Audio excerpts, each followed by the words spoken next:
About your body, what you will wear. Catch this line. Is life food, and the body more than clothes? Jesus, again, don't worry about stuff. But like food and water doesn't feel like this. Like what I'm going to wear is pretty important in my day. Not like what it looks like, but I love that line. Is not life more? Life is more than the more that you can accumulate for yourself. Life is more than just the next meal that you're going to get. Life is more than just being kind of animalistic and just hunting for the next thing and building up a wealth and material around us and just more. It's more than what I put on my body. So he says, don't let worry consume your energy. Don't let worry kill your life. He wants the beautiful life for you. So he says, don't worry. Man, can I ask you, as I'm asking myself this week, what role does worry play in your life? What role does worry play in your life? Jesus is arguing there's a way to live. There's a way to live for more than just living for more. There's a more to life that life is more than working for like a false sense of security and peace in our stuff. And then he gives some examples. So he says, here's what I want to tell you. He goes, so therefore don't worry about what you'll eat, what you'll drink, what you'll wear, like where you're going to go. And then he says, look up, verse 26, look at the birds of the air. They do not sow or reap or store away in barns, and yet your heavenly Father feeds them.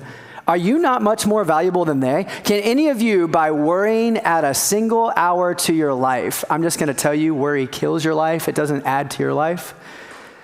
He gives us this application. He says, trust me in this, test me in this, go outside and look at the birds of the air. They do not sow or reap or store away in barns. Now, is Jesus saying, don't save? No, he's not saying don't save. Actually, there's other parables about talents and putting your talents to work. But he is getting at this sense of you're not working just to accumulate more. You're not working just to make sure you're taking care of yourself. Go outside, look up, and look at the birds. This past week, I was invited to a trip out of the generosity of some friends to Montana. And I was standing in a river on Thursday, and I was supposed to be catching fish, but I was just tangling my line. And so I just stood and I was listening to water roll by, and I was struck by the birds. I really was. Like there were like these flowering bushes and trees, and these birds were just like epic, and you could hear, the only thing you could hear is just the water and the birds and a gentle breeze of wind.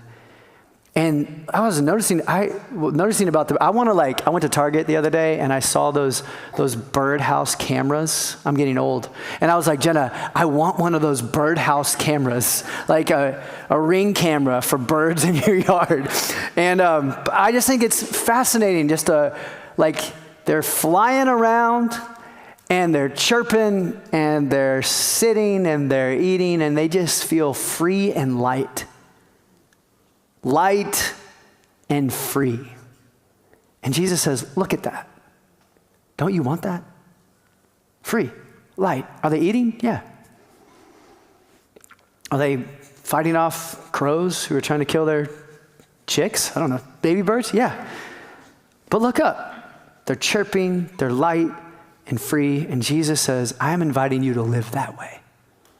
But how do we do that? How do we actually not worry about our life and what we have and what we wear and what we eat and where we go and how we look on Instagram? How do we actually do that? Well, we are all driven by our beliefs. Stick with me here.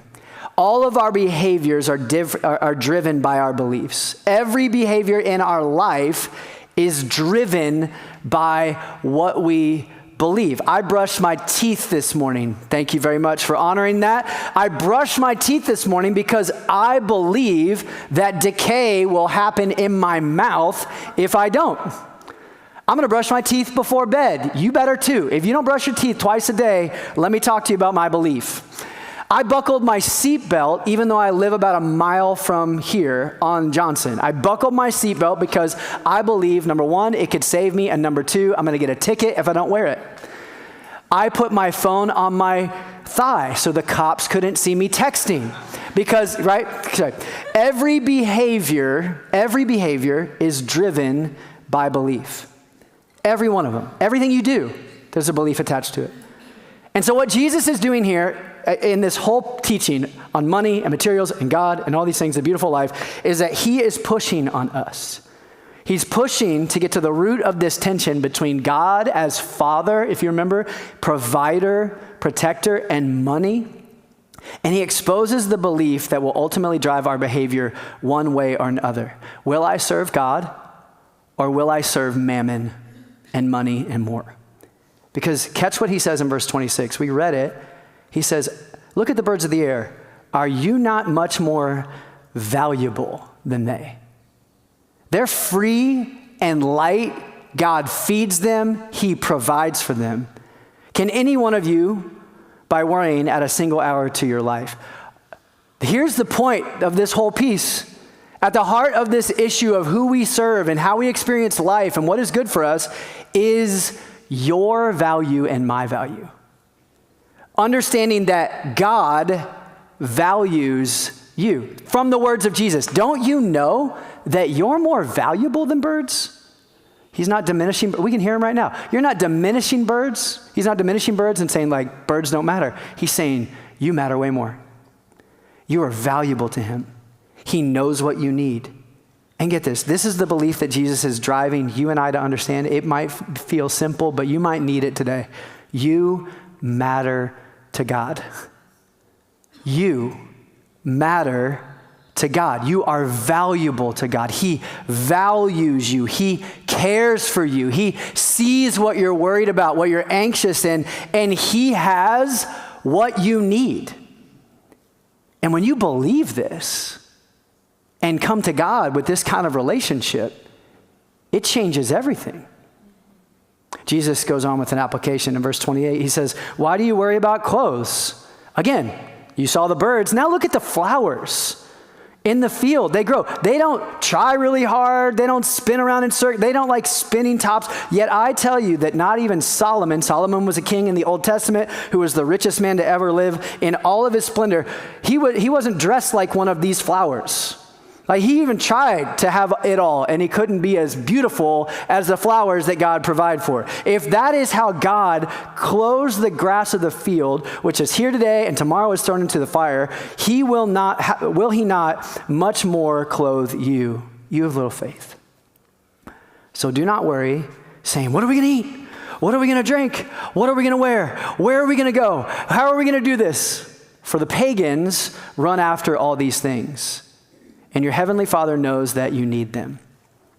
Now, pagans there is not an insult. When we say you're a pagan today, you probably heard that. It may sound like an insult, but what Jesus is saying here is about belief. The pagans did not believe that God was protector, provider, a good father who could meet their needs, who cared about them. And if you do not believe that there is a God that says you matter to him, then you have no other choice than to live and work and scrape and claw and fight and take as if it is all up to you. That's where mammon leads you. It's all dependent upon you. And you're caught in this hamster wheel of life, just going, I got to do more, I got to perform more, I got to scrape more, I got to take more, I got to posture more, I got to manipulate more, I got to power up, I got to power down, I got to go greed, I got to go self. It all depends on me. That's living like there's a belief that God doesn't see you and care about you. But Jesus says, step into this beautiful life, the way of Ashrei that says, believe that our Father, who art in heaven, his name is holy. His kingdom come, his will be done on earth as it is in heaven, will give you today your daily bread because you matter to him. He cares for you. This is the belief that Jesus leads us to that will ultimately drive our behavior. a behavior that will then feed belief. How do we get that, the belief that God cares for me? And I don't know if this is landing for you, but how do we get that belief into our brains and into our hearts and into our lives? And what does that change about us, especially in a culture of plenty? Now, I'm just going to say, there are a ton of people suffering, barely scraping by in our city, but we are in a city of plenty, of abundance. How do we get into our brains that it is God who provides and not my wit, my strength, who I know, my network? How do we do that? Well, Jesus says this. He says, seek first his kingdom. Seek first his kingdom and his righteousness, and all the things will be given to you as well. Therefore, do not worry about tomorrow. Tomorrow will worry for itself. Each day has enough trouble of its own. He lays out kind of like an invitation.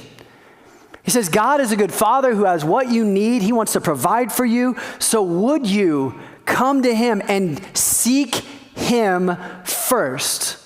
Seek his kingdom first in your pursuits, in your time, in your talents, through your relationships with others, in your finances, seeking God's heart, God's kingdom, God's way in your life. There's a practice that was practiced way back then that is still practiced today that taught them that God was trustworthy, that they could believe on God, that they could depend on him. Like we do this in life. We have systems, we have practices that support our priorities. So again, I brush my teeth. A system, a practice to support a priority of trying to keep my teeth in my mouth. Like they had a practice that established a priority, what they wanted to prioritize in their life, and a priority that established a practice. So this is kind of a run-on sentence, but this is kind of you can go to the next one, that's fine. They had a practice that supported what they valued or what they prioritized. And that priority, when that priority was held in their life, it drove them to the practices more. So again, we do this in our life. We have systems, we have practices that drive our priorities. So we send our kids to school, most of us. Why? We prioritize education. So our kids go to school and they are educated. We pay money for a gym membership.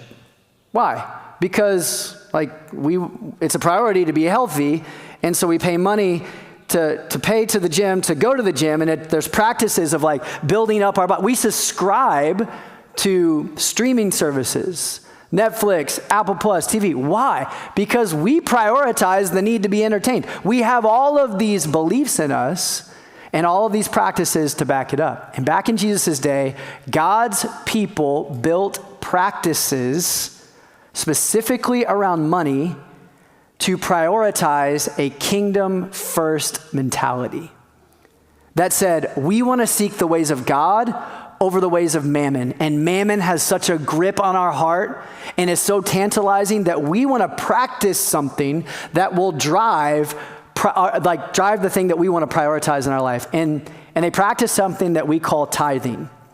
Now, the word tithe literally means tenth. And it was a practice back then of giving the first 10% of your harvest, of your fruits, of your income back to God. The first 10% back to God as an act, again, practice to the priority of prioritizing God, of worshiping him, of trusting him. In reality, back then, they practiced the tithe, but they practiced a tithe plus some. Many Jewish people back in Jesus' day gave far more than 10%. Along with that regular tithe, that first 10%, there were additional offerings connected to worship gatherings, caring for the poor, widows, orphans, foreigners. Altogether, many scholars believe that their giving was often closer to 20 to 23% annually. And it wasn't fundraising to them. It was formational. It was formational for them. It was formative. They said, I want to seek his kingdom first because I want his kingdom, the beautiful life here in my life. They wanted the beautiful life for them and around them. They wanted to give with a good and healthy eye that shaped their communities. And so this is why, as a church, our organization, this organization collectively, our church together practices tithing. So everything that comes in to offerings and tithes here, 10%, actually this past year I think it was closer to 16%, goes out to do good works of benevolence and feed the hungry, to start new churches, to bless people across our city. We give organization and remind is best lived open-handed and generous. Jesus, we trust God as our provider. Every pastor on our staff, of his or her income, every management team. Why? Because we want to prioritize the kingdom work. Are all of those gifts to the local church? No. Like they're given to different things, compassion, different entities. But we collectively want to follow in the footsteps of Jesus and the first followers of Jesus who said, we cannot serve both God and mammon. And so we want to trust you fully. Seek first his kingdom. In the past month, the board of Arise Church up at 1775 Calle Joaquin made a kingdom first decision in selling their facility to our church for well under market value. And we close on May 29th, which is crazy. We're not going to move in until September, but they basically made a kingdom-centric decision. And this is the reality and the beautiful life, to live open-handedly. Jesus, and I know this is like, man, I don't know where this is hitting you or how this is hitting you, but we're going verse by verse through the Sermon on the Mount, and that's where today landed. Jesus is in the Sermon on the Mount, and he talks about the beautiful life and serving God over any other competitor. And here's the belief that he's trying to get you and I to get. You matter to God. God has what you need. You can trust him as provider. You can live open-handedly and generous and trust him, and he will form your heart. He will form your life. He will lead you in a good and healthy way. So when you seek first his kingdom and his righteousness, his goodness, his compassion, his justice, his mercy, I'm reading what Jesus says. All